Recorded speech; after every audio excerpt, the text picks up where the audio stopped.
Sir, ये लोकतंत्र की जीत है और सर्वप्रथम मैं जनता को धन्यवाद देता हूं, बिहार की महान जनता को, जो हम लोगों पर विश्वास किया, एनडीए पर विश्वास किया, हमारे नेतृत्व आदरणीय नीतीश कुमार जी, माननीय प्रधानमंत्री जी श्री जीतन राम मांझी जी, उपेंद्र कुशवाहा, चिराग पासवान जी पर विश्वास किया और हम लोग सब एक होकर के काम किए और एकजुटता का परिचय है।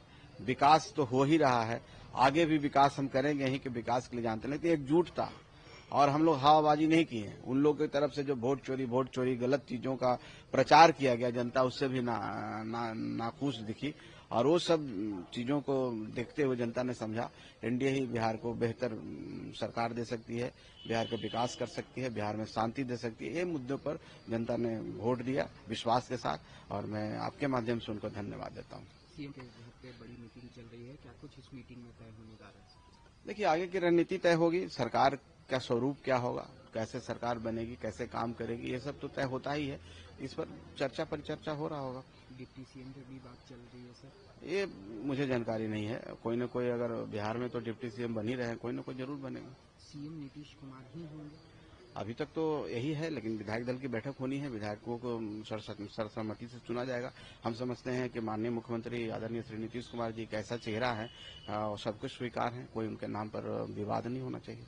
कल प्रधानमंत्री मोदी ने संबोधित करते हुए कहा कि महागठबंधन एसआईआर के ऊपर कह रही थी और तमाम चीजों को बिहार के लोगों ने नकारा और एनडीए। सही बात है, सत्य ही होता है। गलत को आप जितना जोर से भी बोलेंगे कुछ देर के लिए आप विचलित कर सकते हैं, लेकिन सत्य को झुठला नहीं सकते हैं। और सत्य यही था कि कोई वोट चोरी नहीं हुई थी, सब लोगों ने मुहर लगा दिया, ज्यादा संख्या में वोट करके 70% लोग घर से बाहर निकल करके वोट चोरी के ऊपर तमाचा जड़ दिया उन लोगों के ऊपर कि वोट चोरी तुम कहते हो, देखो वोट सही है। और हमने वोट दिया और वो वोट जो जिस दबंगता के साथ दिए तो एनडीए के प्रचंड बहुमत आई।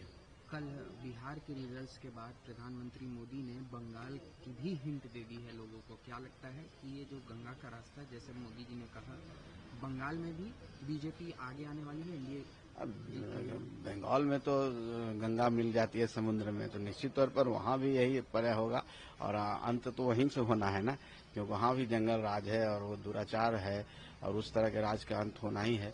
तो गंगा जब पटना से वही है तो वहाँ जाएगी, समुद्र में मिलेगी तो उन लोग को भी बहा ले जाएगी।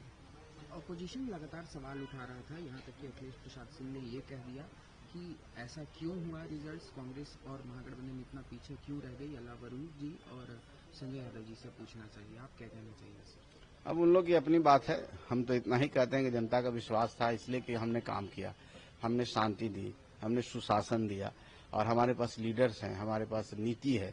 तो जनता हर चीज को समझ के, उनके पास अराजकता है, जंगल राज का कहानी है, उनके लीडर अनुभवीहीन हैं।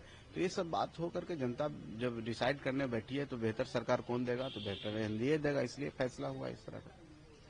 धन्यवाद। हमसे जुड़े रहने के लिए हमारे YouTube चैनल को सब्सक्राइब करें और नई वीडियो की नोटिफिकेशन के लिए बेल आइकॉन को दबाएं।